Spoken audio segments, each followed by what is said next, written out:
Hey everybody, this is Petey from the Spinner Rack, and we also have Calvin Ellis, ready to rock. today we have the official Ms. Marvel trailer for the new show that's coming out, streaming on Disney Plus. This is what's her name? Kamala Khan? Is that her name? The character? Because I was gonna say Kamala Harris and show my ignorance. But let her Whatever you rip. do, remember, it's Kamala, not Kamala. If not, if not, that's the worst thing in the world, people. Go ahead, All right, here we go. let's do it. I have watched this trailer, so let's see what happens.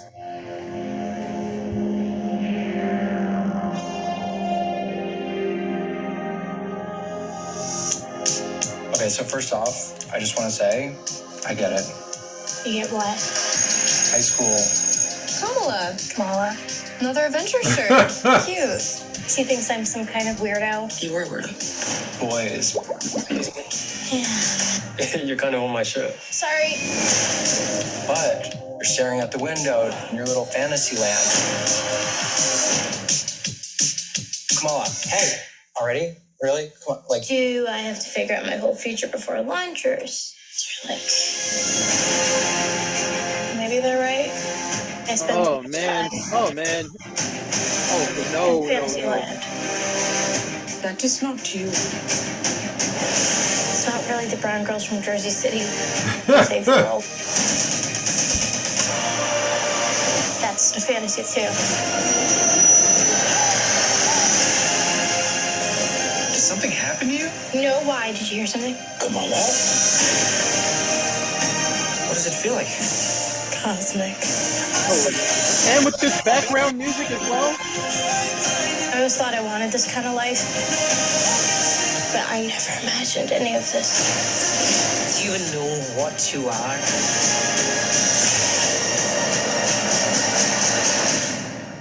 I'm a superhero. Oh my God.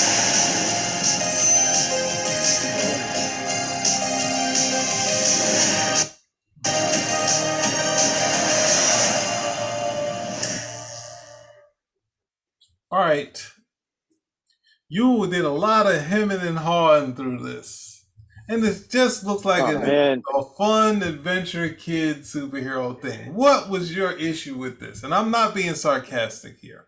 What was your the issue? T, the R, the A, the A, the T, the R, the A, the S, the H. No, no, that's okay. If I had to base it on this trailer, I would be just like, good lord, these people have no ideas. It's so, it really makes me. I'm just being more critical because again, I'm an old school comic reader. I read the first 6 issues of Miss Marvel when it came out. I thought that was incredibly boring. There was nothing going on. I didn't understand what her powers were other than make her fist really big. When she's walking with like stretchy, it just didn't make a lot of sense, and it wasn't very captivating. But a lot of people took to this character for some reason, and for the life of me, I'm trying to understand. Okay, what is it about her? Then we're introduced to her here, and they're doing all this Edge of 17 stuff, which reminds me of Haley Stenfield, from Hawkeye. And I'm like, all right, you know, that was good. So let's try to give this a chance. But I'm like, what exactly is going on here? If this is supposed to be just like an Edge of 17 story, and she just happens to have superpowers, does she have a reason for any of this?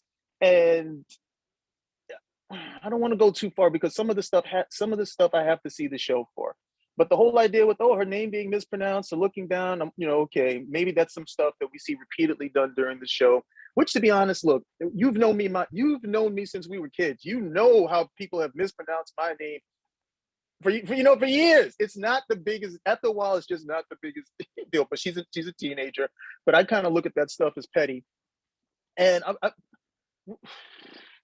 the most of these stories, superhero stories, like anything else, have certain conventions that usually get followed, so you can bring people into it.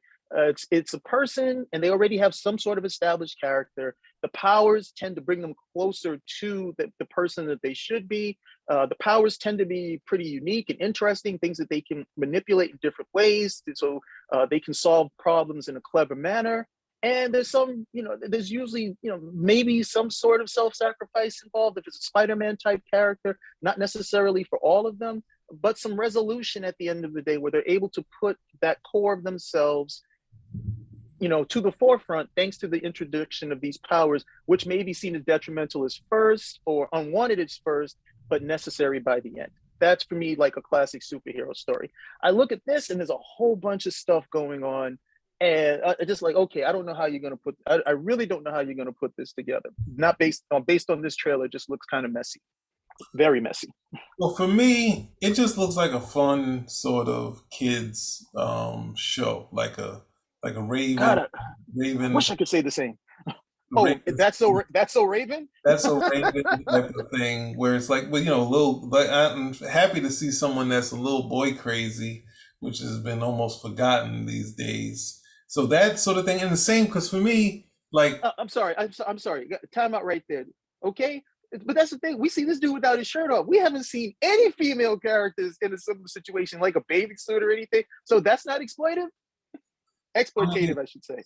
possibly, yeah. I mean, the thing of it is they're easily enough playing this stuff off because they're just saying, hey, look, you guys are already turning the girls into something else, so we've already done it type of deal. But you think one of the things that the only thing I would struggle with is the fact that Captain Marvel is now this icon that everyone knows about. When what has she done here besides in this Thank big you. Avengers bunker? They had this Thank big you. fight, and how did everyone know that this stuff happened? How did they even know that Iron Man died? Like, who knows any of this stuff that they pumped this stuff out? But Captain Marvel, at least Iron Man, he's been around. Like, where did they turn into marketing Captain Marvel into this big thing that, like, Iron Man, they should know died. Okay, Iron Man, they should know. There's this big fight. Blah blah blah. They can report out the casualties at the end of the day. And Tony Stark is a worldwide known figure. Iron Man, they should know. Cap, same thing, because these guys are established. But nobody knows Captain Marvel, and she just came in at the end of the fight, bam, bam, bam, bam, bam. And so the fact that, oh, good, I want to be just like Captain Marvel. Well, why the hell do you even know who she is? Is she even on the planet right now? She was barely on there, and no one knew who she was until she shows up. And then it'd be like the way Marvel works is like, what have you done for me lately? Like, where were you all this time? That's kind of the Marvel, the movie and the comic books have been kind of this. So, but I'm saying one of the things I will say, the other thing is that I like that there's a look, there's a feel to it, even though there was kind of siphoning for some of the other shows. This doesn't necessarily, just in the same area as Hawkeye, but at the same time, like this going to the other side, obviously, like they're saying Jersey City, and obviously the big sort of Indian community out there, that sort of thing playing off of that stuff. But I think as far as, same with like Miles Morales, couldn't really connect with the comic books. And I think they kind of made it so it's kind of little, when they brought him to the regular universe, kind of strip away some of that extra stuff that they added, that Bendis kind of added, and get to the core of what the character is. Like this is kind of feel like they're kind of stripping down, even though they have the Captain Marvel stuff. So there's some fun stuff to this. You said Miles Morales, so I got to jump in. I got to get a little piece. I got to get a little piece of that. Why do you need a piece of that? Because the whole thing with Bendis and Miles Morales, no, he was never attractive. He was never really that attractive to a lot of people until that Into the Spider-Verse film that stripped out all the Bendis nonsense. That's what I'm saying. Yeah, that's what I said.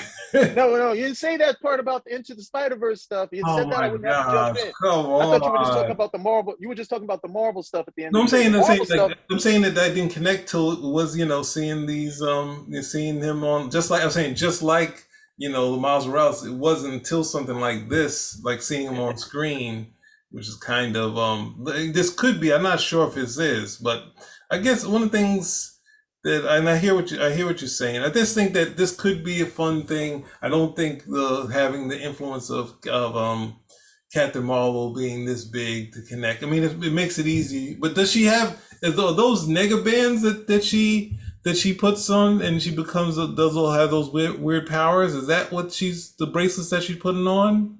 she puts on that bracelet and he gives her these powers, though I'm never 100% certain what her powers are because all I ever see her is rocking these big fists. I never really see too much else. But they're not nega bands. They're not Captain Marvel, the original Captain Marvel's nega bands. No, I thought it was like some artifact, Oh, you God. know, some artifact she puts on or something of that nature. It was never very well established to me exactly what was going on. Because they called her Ms. Marvel, I kind of assumed that, like you, it was like a nega band or she got some powers from the Kree. And then it was like, oh no, it has nothing to do with that. You're like, really? And the story was so unengaging that I didn't care anymore. I just didn't care anymore. But she became this really big fan favorite character, and I never understood if there was something about the character that I was missing, or it became, hey, we don't want to miss out because she's going to be the next thing like Miles Morales. Yeah, I mean, I think they're kind of, I think they're kind of, I think that's what the big sell is. They can kind of have that happen when I think ultimately, you know, I don't, I'm guess Brie is what 30. She still feels like she could be in the Spider-Man age realm as our Tom Holland thing. She feels like she'd be in that sort of thing. But ultimately, the show looks like it has some sort of tone to it, something that's not necessarily similar to some of the stuff. And obviously, there's been different things as far as the other Marvel sort of movies, but the Marvel TV shows, they've had these different feels. But this one really looks like they're trying to have the kids sort of thing. So, I mean, I'm going to give it a shot. I haven't been all in on any of these kind of the Marvel shows. There have been some parts where I've kind of liked some things, like in Hawkeye, and obviously some of the action in the Falcon and Winter Soldier, and just liking the performances that was going on in Vision and Scarlet Witch. But this one I'm hoping just like that because like characters. I mean, we've done reviews. The closest thing that even though the young me was totally against a Moon Girl. When we were going to review it, I was like, well, maybe I'll give it a shot. And then ultimately, I didn't really like where they were going with it. But I did, in the back of my head, kind of try to give it a shot because it looked like Moon Girl from Moon Girl and Devil Dinosaur. yeah. And I didn't tell No, you. no. If we ever do a video on that, I'm gonna. No, I hate But in what the they back did of my with that mind, I was like character. hoping it was going to be okay, And it's just like How's it gonna be? How's it gonna be okay when they have the nerve to say that she's smarter than Reed Richards? Get out of here! Well, the problem is that you right got there that, makes then the you got character. Riri too. You got Riri too. The whole young No, people no, are all smarter than Reed. Riri. I don't care. This is like that nonsense they wanted to do in the film where Shuri's coming in and telling Bruce Banner and Tony Stark some stuff. Well, why didn't you do this? They're like, whoa, who the hell are you? It's like, what? No, it's like, no. Like, this whole idea, we're going to show how smart she is by showing how dumb they are when these guys are supposed to be the smartest people around. Okay, no, it's not. It's one thing at the end of the. It's one thing. Let him compliment her, okay, as opposed to her showing him up at the end of the day. They always take the wrong approach. They always take the wrong approach. But when they decided with the whole thing with Moon Girl that, oh no, she's smarter. She's the smartest person on the planet. She's smarter than Reed Richards. It's like, no. In the Marvel universe, Reed Richards is the smartest person in any universe. That's why they got the Council of Reeds. And I refuse. I don't care how much of a douche you want to try to make Reed Richards out to. There is too much story with Reed Richards inventing stuff literally out of paper clips and taking it off over here. He is the eponymous, okay? He is the eponymous person when it comes to being intelligent. And then she just pops up on the thing, and I was like, no, that totally just turned me off to the character. It's like, I don't even want to read this character. I don't want to know anything about them. And when they do that type of stuff, it's a big turn up to a long time reader. I would love for them to stop doing it. But back to well, I'm sorry. You can. I'm sorry, I cut you off. No, I mean, I don't even want to go that long. I can totally agree. I just think that they just having someone that would be with Devil Dinosaur. Like Devil Dinosaur is the draw. Like the Moon Girl or Moon Boy is the fun sort of thing of bringing out what Devil Dinosaur personality is, and they're just like, no, Devil Dinosaur is just something Kirby did. That was kind of wacky. I'm not really, but this Moon Girl, she's got a lot. This thing where you just stockpile the backstory and say, hey, she's smart as this. She can beat the Hulk. Like you had all these things just on a line of like a line in the Ultimate Handbook was kind of wacky. So, but I mean, I can't say like if they get caught too far into trying to do the cultural, trying to explain stuff to people, then you're just going to get yourself in kind of quicksand doing that stuff. When you just at the same time, yes, there's some personal cultural things that you can Oh, whatever. that you can spend your time, waste your time doing, but at the same time, if you spend the time writing a good story and not try to like throw in these lines to connect with people for today, when you say you want your thing to be so clean that as you keep going down, people watch it, and they're like, wow, you don't watch Lucy waiting for the cultural references and try to make sense of that. You watch Lucy, say the episode when they're just like, hey, this is create more creative than I expected to be with the pregnancy of them forgetting her. Like one of the first times people forgot, like now people have done that 3 million times in a movie, but Lucy one of the first. But then when you look at the actual where he's like, I'm going to sing to the person, and you already know what's going to happen, and you get to see his reaction, which is the killer. So it's like you don't have to spend your time trying to do this to say we checked off boxes. And every time I think about that, there was this thing that Mara sent us where he wrote out the things. I always wanted to do a show where we had the phony things checked out for. It was at the Time show. It was that Time show that Spike Lee produced. You remember that thing? And you were complaining about the girl who was going back in time to save the guy, but he kept Oh getting yeah, killed by yeah, the yeah. police. I forget. Yeah, I forget And the you name were of it. you I were forget the name chopping it down, and Mario said because it was awful. but It was awful. he said he checked off all the boxes. Then he sent us a text with all the boxes checked off of people of color in our old neighborhood. I wanted to say you don't have to check off all the boxes here. Just do a good show, and that's the thing. One of the things is that when you see young people, He couldn't do a good show because the show was supposed to be about what? Time travel. It's supposed to be about, and when it started off, I was like, okay, this looks cool. Look like they're gonna have some fun with it. They had Michael J. Fox in here. I was like, okay, let's see what they do. And it became a social justice movie as opposed to the two kids playing around with time. It was I mean, the larger theme of that, this is off the trail, but the larger theme of that was that this is just keeps happening. It keeps happening, and what do we do in order to solve it? That's where you're going with that secular thing. We keep seeing these particular deaths at the hands of police. How do we solve it? We just, no matter what we do, we don't seem to be able to stop it. Got it. And then they made another film about that with the guy, where regardless of what he did, he was just going to end up, and they gave us no ending. And I looked at that and I was like, this is depressing as hell. These are young kids and they're catching them up, and there's no fun to this. It's traveling in time. They can't have any fun with this. I was just like, nah, forget it. That was like, you totally lost the mark with it, especially since one of my criticisms is that there's so few films, okay, with Black characters, Black kids, and they're just having some fun. Mhm. Some science fiction, and they're just having some fun. And it's the struggle stuff at the end of the day, or it's not, it's not relevant. And they keep selling this to the same audience. They keep eating it up. It was the same with the other ones. Like, why do I want to watch a film with a Black guy whose fate is to continuously be killed and he can't escape it? What does that do for me?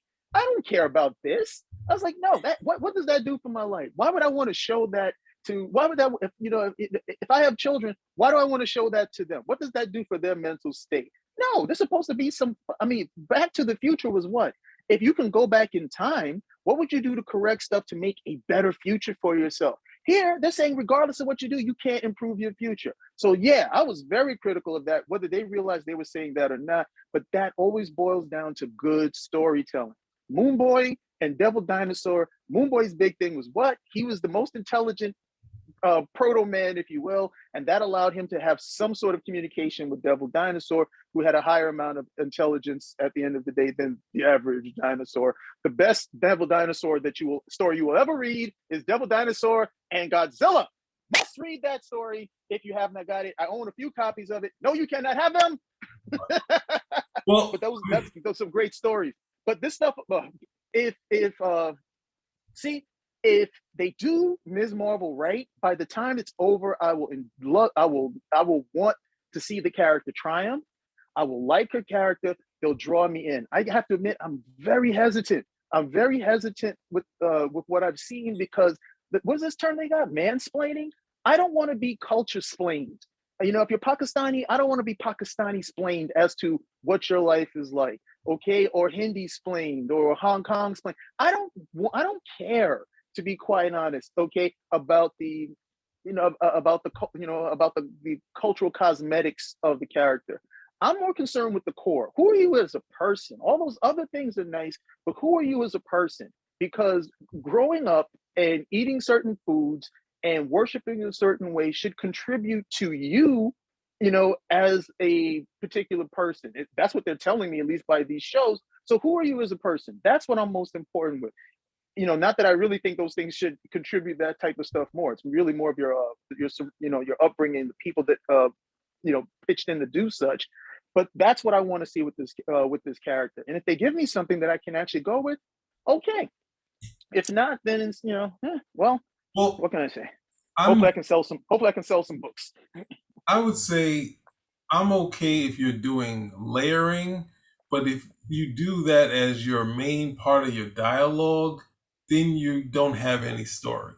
You have to sit around there and just have people, fumble over the cultural differences, and of course, playing that up when ultimately as kids that nobody has it all right. Yes, there's going to be one that could have more wrong than the other, as it has been in the past for some certain groups of people.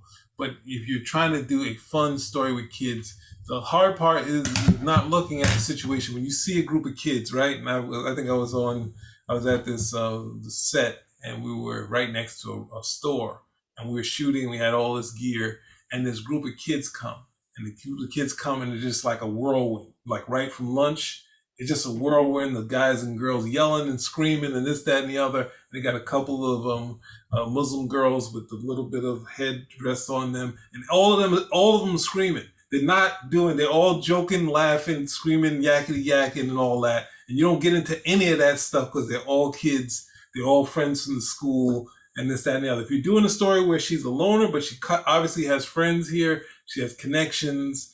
I think, because I was, the part with the guidance counselor, I've been really going back in my head thinking about the guidance counselors I've had and the way they've helped me, and her kind of being cynical to the guidance counselor. That was the only one I was kind of iffy on, because a lot of those guidance counselors really didn't need to help me the way they did, but they kind of pushed me without pushing me and helped me. Then a couple of times they pushed over when I was like, it still was a help. It was still a rush of help. So I was like, her being kind of cynical, that was iffy on that.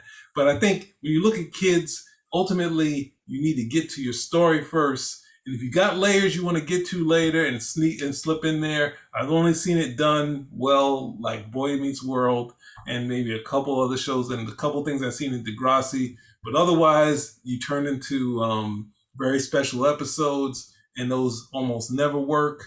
It's really hard to do. And when you're concentrating that on the story, you're not telling a story, you're just beating somebody in the head. So you have to play, not to say, hey, we know she's a person of color, we're going to do this. I'll allow the, brown girl that, so I'll allow that. But if you keep going and try to do the special episode, it will be a very special episode of Happy Days.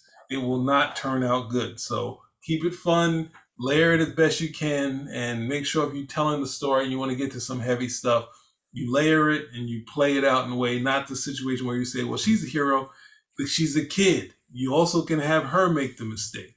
That's the thing you have here. You don't want to say, well, we'll lose her as a character if she makes the mistake. No, they're kids.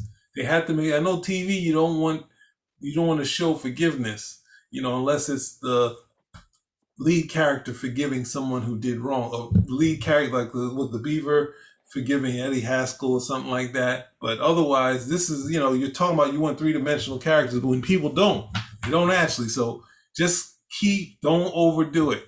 You don't have to prove nothing. You've had enough diversity in these things where you don't have to kill yourself. And the character is a character of color. Move on. You can get your story, have fun with her friends and all this stuff. But it looks visually strong. I'm hoping there's more things in there, and there's just not the best bits that are in here. So we're gonna hope because usually for me, you know what you get.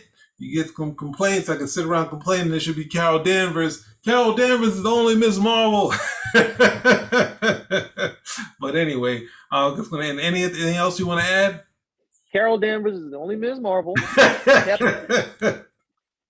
Okay, Monica Rambeau should be Ms. Marvel. If you wanted to do Captain Marvel, you could have done Captain Marvel as a proper legacy story, starting with Marvel, okay, who, to be quite honest, was the best Captain Marvel in the Marvel Universe, the only one that I recognize, and the original Captain Marvel, the only one who is truly Captain Marvel, is still Billy Batson. And the wizard's name is Shazam. And don't you people forget. All right, Spinner Rack out. Out.